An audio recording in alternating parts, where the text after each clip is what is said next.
2 ఎకరాలతో మొదలుపెట్టినటువంటి జీవితం మొదలుపెట్టినటువంటి గౌరవ ముఖ్యమంత్రి చంద్రబాబు నాయుడు గారికి ఈ దేశంలోనే, మరి మీతో పాటేగా మమతా బెనర్జీ కూడా ముఖ్యమంత్రిగా చేసింది 3 సార్లు. ఆవిడ ఆస్తి ఎంతండి? 15 లక్షలు. గౌరవ ముఖ్యమంత్రి గారి ఆస్తులు ఎంతండి? 937 కోట్లు. మొదటి స్థానానికి రెండవ స్థానానికి ఉన్నటువంటి వ్యత్యాసం, రెండవ స్థానంలో ఉన్నటువంటి ముఖ్యమంత్రి ఆస్తులు 500 కోట్ల రూపాయల తేడాలో ఉన్నారు మొదటి ముఖ్యమంత్రికి రెండవ ముఖ్యమంత్రికి. ఈ దేశంలో ఇంకొక ముఖ్యమంత్రి అందుకోలేని స్థాయికి గౌరవ ముఖ్యమంత్రి గారి ఆస్తులు పెరగడానికి కారణం ఏంటండి?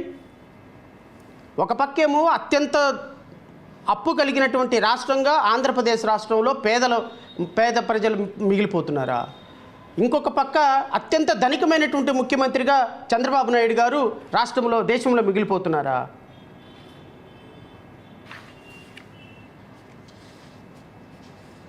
సగటున ఒక్క రోజుకి 600 కోట్ల రూపాయలు అప్పు చేస్తుంది రాష్ట్ర ప్రభుత్వం. నేను చెప్పాను, అడిగిన దీనికి సమాధానం ఏం చెప్తారు సార్?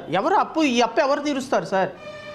రాష్ట్రంలో ఈరోజు సగటున ప్రతిరోజు 600 కోట్ల రూపాయలు అప్పు చేస్తూ, నెలకు 5,000 కోట్ల రూపాయలు అప్పు చేస్తూ, ఇప్పటికి 3,60,56,000 కోట్ల రూపాయలు అప్పు చేస్తే ఈ రాష్ట్ర భవిష్యత్తు ఏంటి?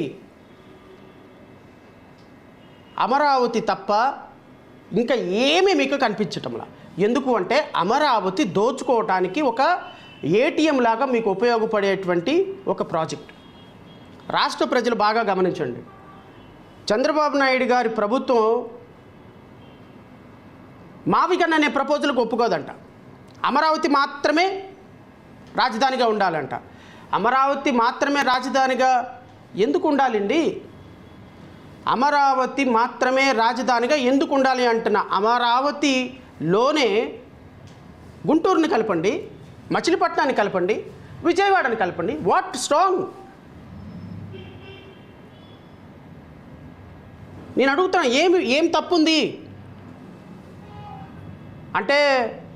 నాకు అర్థమైంది ఏంటి అంటే, ఇప్పటికి కూడా ఈ ఆచారం కొనసాగుతూనే ఉంది.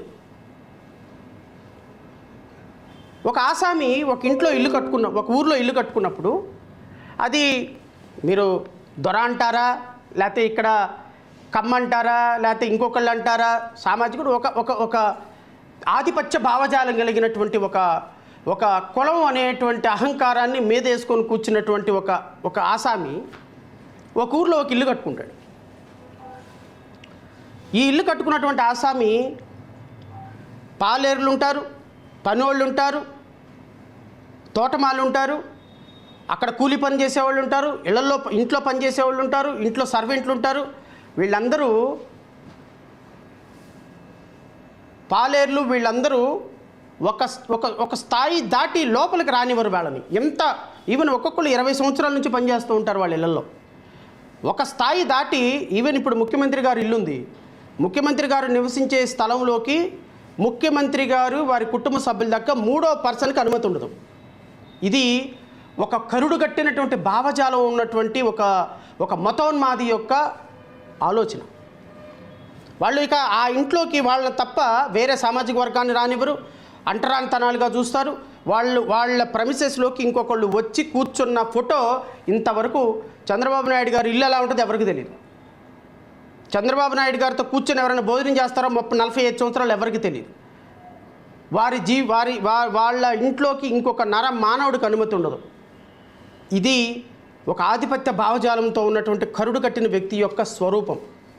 ద సేమ్ వే అమరావతిలోకి గుంటూరును కానీ, మచిలీపట్నాన్ని కానీ, లేకపోతే విజయవాడను కానీ ఎందుకు రానివ్వరు అని అడుగుతున్నాను నేను. అంటే గుంటూరు ప్రజలు అమరావతిలోకి వచ్చే స్థాయి, అమరావతి క్యాపిటల్లోకి రావటానికి లేదా?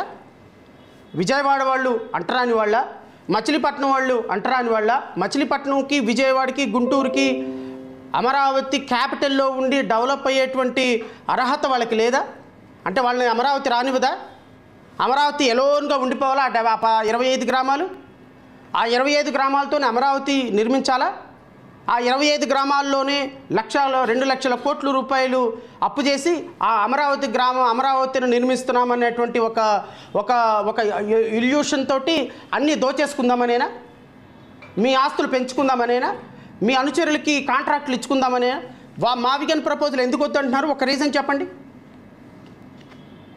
గత ప్రభుత్వంలో 3 రాజధానులని వ్యతిరేకించిన వ్యక్తుల్లో ఫస్ట్ పర్సన్ నేను ఆంధ్రప్రదేశ్ రాష్ట్రంలో. కానీ మావిగన్ seems to be a viable project, seems to be good suggestion, good proposal. What is wrong in accepting it అని అడుగుతున్నాను నేను ముఖ్యమంత్రి గారిని, లేకపోతే నారా లోకేష్ గారిని, మంత్రి నారాయణ గారిని, లేకపోతే కూటమి ప్రభుత్వాన్ని. What's wrong? విజయవాడ ప్రజలు వాళ్ళ భూములకి ధరలు రావాలని కోరుకోవటంలో తప్పేమైనా ఉందా? అంటే విజయవాడ ప్రజలు డెవలప్ అవటం, ఇక్కడ ప్రాంతం డెవలప్ అవటం మీకు ఇష్టం లేదా కూటమి ప్రభుత్వానికి? లేకపోతే మచిలీపట్నం ప్రజలు వాళ్ళ ఆస్తులు పెరగటం కానీ, లేకపోతే వాళ్ళు రాజధానిలో భాగం కావటం మీకు ఇష్టం లేదా? లేకపోతే గుంటూరులో ప్రజలు గుంటూరు జిల్లాలోనే కదండి అమరావతి ఉన్నది, గుంటూరును కూడా అమరావతిలో కలిపి దీన్ని మొత్తాన్ని ఒక క్యాపిటల్ సిటీ ఏరియాగానో రీజన్గానో చేసి అమరావతి క్యాపిటల్ సిటీలో విజయవాడ ఉంటుంది, మచిలీపట్నం ఉంటుంది, గుంటూరు ఉంటుంది, ఇవన్నీ కూడా క్యాపిటల్లో ఉంటాయని చెబితే తప్పేంటుందని అడుగుతున్నాను నేను. Is there any wrong? పోనీ అమరావతి విశాఖపట్నంకి 470 కిలోమీటర్లు ఉందండి, ఇవి రెండు ఎలా కలుపుతామంటే there is a reasonable apprehension. Kurnool ఎక్కడుంది, అమరావతి ఎక్కడుందండి? కర్నూలుని అమరావతిని ఎలా యాక్సెప్ట్ చేస్తామండి? It's wrong proposal. Jaganmohan Reddy garu ఇచ్చినటువంటి ప్రపోజలు చేస్తున్నటువంటి సజెషను రాంగ్ సజెషన్. అది ఎట్లా యాక్సెప్ట్ చేస్తూ ఉంటారు? అమరావతికి గుంటూరుకి మ్యాక్సిమం 30 కిలోమీటర్ల దూరం ఉంది, అమరావతికి విజయవాడకి 35 కిలోమీటర్స్ దూరం ఉంది, అమరావతికి మచిలీపట్నానికి 70 కిలోమీటర్ల దూరం ఉంది. మొత్తం కలిపిన 100 కిలోమీటర్ల దూరంలో ఉన్నటువంటి 70-80 కిలోమీటర్ల దూరంలో ఉన్నటువంటి నేషనల్ హైవేని కనెక్ట్ చేస్తూ ఆల్రెడీ ఇన్ఫ్రాస్ట్రక్చరు డెవలప్ అయి ఉన్నటువంటి గుంటూరుని, విజయవాడని, మచిలీపట్నాన్ని కనెక్ట్ చేస్తూ అమరావతిని నోటిఫై చేస్తే ఇక్కడ ఉన్నటువంటి ప్రజలు కూడా, కృష్ణా ప్రజలు కూడా మాకు అమరావతి ఉంది, ఇదిగో మేము రాజధాని మాది, లేకపోతే గుంటూరు ప్రజలు కూడా మాది కూడా రాజధాని, ఇదిగో మచిలీపట్నం ప్రజలు మాది కూడా రాజధాని అని చెప్పుకొని దాన్ని ప్రపోజల్ని యాక్సెప్ట్ చేసేదానికి మనసు మీకు అంగీకరించక విజయవాడ ప్రజల్ని, గుంటూరు ప్రజల్ని, మచిలీపట్నం ప్రజల్ని మీరు ఓన్ చేసుకోవటం లేదా? అక్కడున్న ప్రజాప్రతినిధులు ఆ రాజధానికి వ్యతిరేకమా? ప్రజలకు సమాధానం చెప్పండి.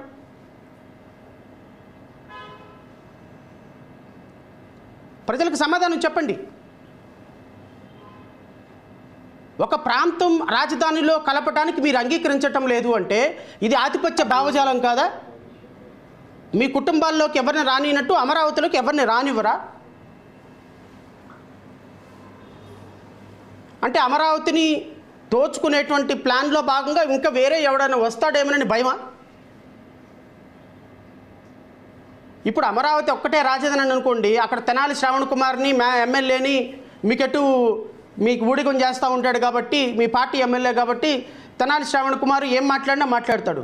ఇప్పుడు విజయవాడని, లేకపోతే మచిలీపట్నాన్ని, గుంటూరుని ఇన్వాల్వ్ చేయటం వల్ల ఈ ప్రజాప్రతినిధులందరికీ కూడా భాగస్వామ్యం ఇవ్వాల్సి వస్తుంది. అదే పాపం తెనాలి శ్రావణ్ కుమార్ వేస్తే ₹1 లక్ష 10 లక్షలు పడేస్తే మెదలకుండా కూర్చుంటాడు, ఏం మాట్లాడు. మీ ఎమ్మెల్యే మీ కింద ఏది చెప్పినా అది చేసేటువంటి ఎమ్మెల్యే కాబట్టి ఇబ్బంది లేదు, ఆయనతో మీకు ఇబ్బంది లేదు.